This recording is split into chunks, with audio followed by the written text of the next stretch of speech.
Monsieur le maire, mesdames et messieurs les élus, je m'exprimerai au nom des 3 groupes de la majorité sur cette délibération. Le rapport sur la situation en matière d'égalité entre les femmes et les hommes est une obligation réglementaire, comme l'a rappelé Madame Delaunay, et une délibération récurrente. Florence en a présenté les principaux enseignements et les actions menées par la ville en faveur d'une égalité réelle entre les agents, femmes et hommes, mais aussi entre les habitants de notre ville. Lors de la journée du 8 mai 2023, Florence Delaunay avait invité des enfants lyonnais à l'hôtel de ville. J'étais à ses côtés pour les recevoir. Nous avons eu le plaisir de découvrir et regarder avec eux le film « Égalité filles-garçons, paroles d'enfants », réalisé avec les enfants de l'accueil de loisirs de l'école Pompidou-Mourguet à Lyon 3e. Les témoignages des enfants furent riches, certains savoureux. Effectivement, les enfants sont des témoins quotidiens des inégalités et les enfants se heurtent dès le plus jeune âge aux stéréotypes de genre et aux discriminations.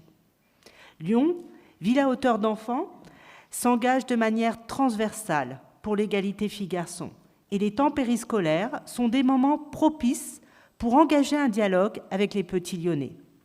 Ainsi, notre partenariat avec la fondation La Ferse, qui offre la possibilité aux plus jeunes de découvrir les métiers et travaille particulièrement les stéréotypes de genre.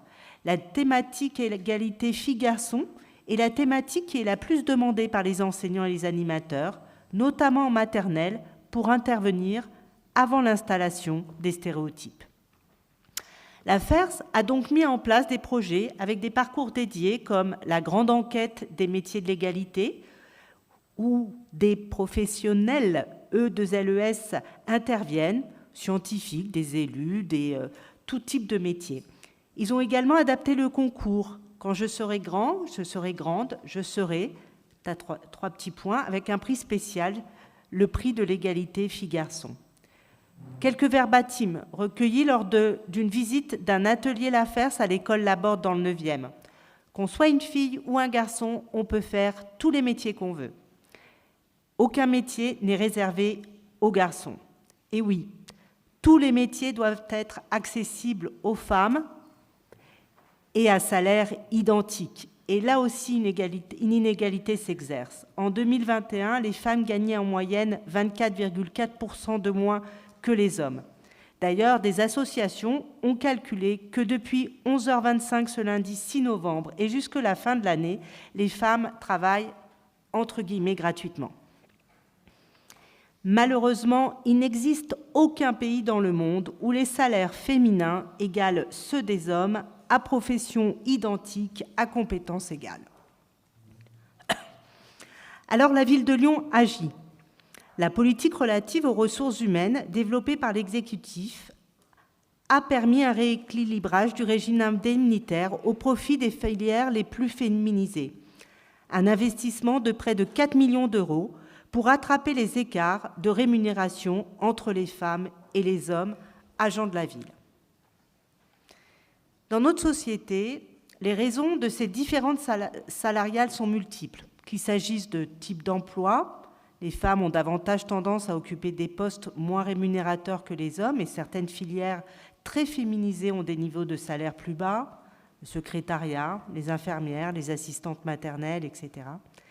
Mais aussi dans le temps de travail. Le temps de travail est aussi un facteur important de ces inégalités. Les femmes travaillent davantage à temps partiel, notamment dans un contexte familial, pour garder les enfants, effectuer des tâches domestiques, quotidiennes, etc. Cela doit nous interroger sur la répartition des rôles, genrés au sein des couples. La vie de famille, enfants, conjoints, génère un ensemble de contraintes et d'opportunités qui entraînent leur lot de conséquences sur la vie professionnelle de ses membres. Et ces contraintes concernent le plus souvent des femmes dont le rôle reste majoritairement dévolu à la famille, au travail domestique, conformément aux normes de genre qui régissent la répartition sexuée des rôles dans la société. La difficile conciliation entre la vie familiale et la vie professionnelle est un déterminant majeur des inégalités entre hommes et femmes sur le marché du travail. Les normes et stéréotypes de genre jouent un rôle non négligeable dans les inégalités qui persistent entre hommes et femmes, mais pas seulement d'ailleurs du point de vue du salaire tel que j'ai pu l'exposer.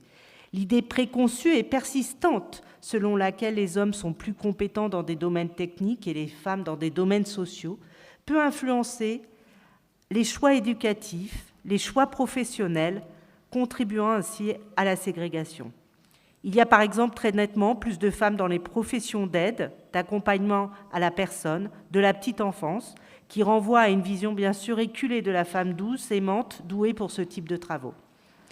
Par contre, beaucoup moins de femmes dans des domaines très techniques comme l'informatique, la mécanique, qui sont majoritairement masculins.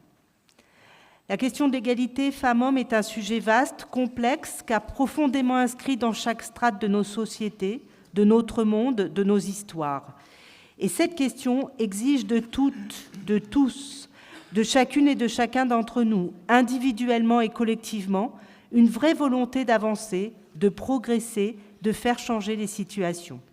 En tant qu'élus, en tant que politique, notre responsabilité est essentielle dans cet objectif. Enfin, pour finir, rappelons qu'il n'y a et qu'il n'y aura pas d'égalité tant qu'il y aura de la violence, du harcèlement, de l'objectification, de la sexualisation des femmes. Et sur ce point, les chiffres montrent que l'objectif reste devant nous.